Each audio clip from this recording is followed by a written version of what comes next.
আজি দুপৰীয়া সাজত মই বনালোঁ এয়া দাংবডি, শুকান মাছ আৰু কেঁচা জলকীয়া, নহৰু দি পেলাই এয়া ভাজি পেলাই খুন্দিলোঁ। এইটো ডিম আমলেট লৈছোঁ আৰু এয়া দাইল মধুসোলং দি বইল কৰিছোঁ। এইটো পাপৰ, বাদাম, নৰসিংহ পাত আৰু আলু ভাজিছোঁ। এইটো ৰঙালাও, জিকা, ভাতকেৰেলা আৰু কঁঠাল গুটি দিছোঁ মই, পটলো দিছোঁ অলপ আৰু এয়া অলপ টেঙা দৈ লৈছোঁ।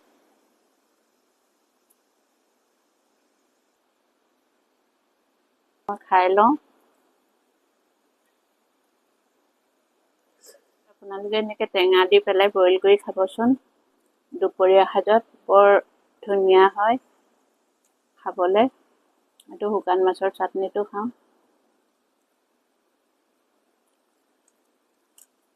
এইটোও বহুত টেষ্টি হৈছে। বাদাম, আলু, নৰসিংহ পাত, পাপৰ চব একেলগে দি ভাজিছোঁ মই। বহুত ভাল লাগে এনেকৈ খাবলৈ। আপোনালোকেও খাবচোন নোখোৱাসকলে। এইটো এয়া নিৰামিষ চব্জিটো মই অলপ খাওঁ। ইয়াত আদা আৰু কেঁচা জলকীয়া পিচি দিছোঁ আৰু শুকান জলকীয়া পাঁচফোৰণ তেল মাৰিছিলোঁ।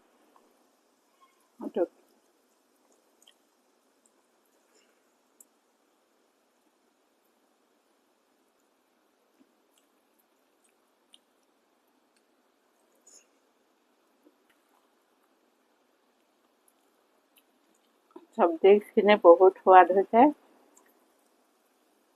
এই দৈখিনি পিছত খাম লাষ্টত।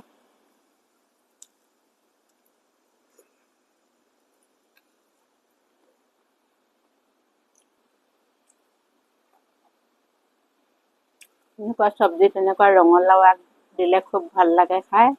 ভাত খোৱা শেষ হৈ গ'ল। এতিয়া অকণমান টেঙা দৈ লৈছিলোঁ, এইটো খাম এতিয়া। এয়া বহুত ধুনীয়া লাগিছে গৰমত টেঙা দৈটো।